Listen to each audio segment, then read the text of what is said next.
চত্বরে বেহাল দশা, এমনই চিত্র দেখা গেল নবীপুর প্রাথমিক বিদ্যালয়ের সামনে। এই বিদ্যালয়টি ভারত বাংলাদেশের সীমান্তের মুর্শিদাবাদ জেলার রানীনগর থানার অন্তর্গত। নবীপুর প্রাথমিক বিদ্যালয়ের চত্বরে জমে রয়েছে বৃষ্টির জল। সামান্য বৃষ্টি হলেই স্কুলের চত্বরে বেহাল দশা দেখা যায়। জল নামার কোনো ক্যানেল নেই। যদিও পঞ্চায়েতের পক্ষ থেকে একটি জল নামার ক্যানেল করা হয়েছিল, কিন্তু সেটি বন্ধ হয়ে গেছে। ছাত্রছাত্রীদের স্কুলে যেতে সমস্যা হয়, খেলাধুলার জন্য কোনো জায়গা পায় না।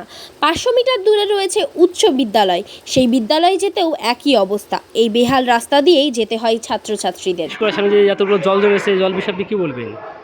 জলতে তো আমি 6 বছর থেকে এখানে আছি, কিন্তু আগাগোড়ায় দেখছি এইভাবে জল সমস্যা হচ্ছে। ছাত্রছাত্রীদের পেয়ার পড়াতে পারি না, খেলাধুলা মাঠে তো হয়ই না, জায়গা এমনি কম আমার। এই সমস্যা তো আমার হয়েই আসছে অনেক দিন থেকে। আমি যখন থেকে স্কুলে এসেছি ততদিন থেকেই এটা হালকা বৃষ্টি হলে কি জল জমে যায় না? হ্যাঁ, হালকা একটু বৃষ্টি হলে পরে এখানে জমে যায়। জল নামার কোনো ক্যানেল নেই? না, এখানে তো কোনো ক্যানেল নেই। তার জলগুলো কি হচ্ছে, তাহলে এখান থেকে যাচ্ছে? জল এইভাবে থেকে যাচ্ছে, শুকিয়ে যাচ্ছে। যখন বৃষ্টি আর হচ্ছে না তখন শুকিয়ে যাচ্ছে, দিয়ে আবার বৃষ্টি হলে পরে আবার যেতে। আচ্ছা, এই যে আপনাদের সামনে যতগুলো জল জমে আছে, এর মধ্যে কি আপনারা ক্লিয়ার করতে পারছেন বা স্কুলের যে নিয়মগুলো রয়েছে সেই নিয়ম কি পরিচালনা হচ্ছে? কিছু করতে পারছি না, আমরা ঘরের মধ্যে যেটুকু হয় সেটুকু করতে পারছি না। এই বিষয়টি আপনারা কি উপর মহলে জানিয়েছেন বা পঞ্চায়েতকে বা কোনো মেম্বার প্রধানকে জানিয়েছেন? মেম্বার প্রধানরা মোটামুটি জানেই তো, গ্রামের মেম্বার প্রধান সবাই তো জানে। পাড়ার লোকের অসুবিধা হচ্ছে, মানে স্কুলের ছাত্রছাত্রীদের অসুবিধা হচ্ছে। তারা কি বলতে চাইছে? তারা বলছে ওই যে ড্রেন করেছে নদীর সামনে, ওই সমস্যা মিটে যাবে।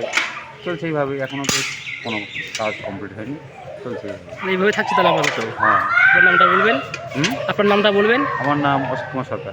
কোন স্কুলে চাকরি করছেন? আমি 44-54 প্রাইমারি স্কুল। করে জল জমে থাকছে, আর এই দেখেন খোয়া টোয়া ফেলেছে জলের তলে থাকছে, কারণে যাইতে আসতে অসুবিধা হয়েছে, স্লিপ করে পড়েও গেছে মানুষজন।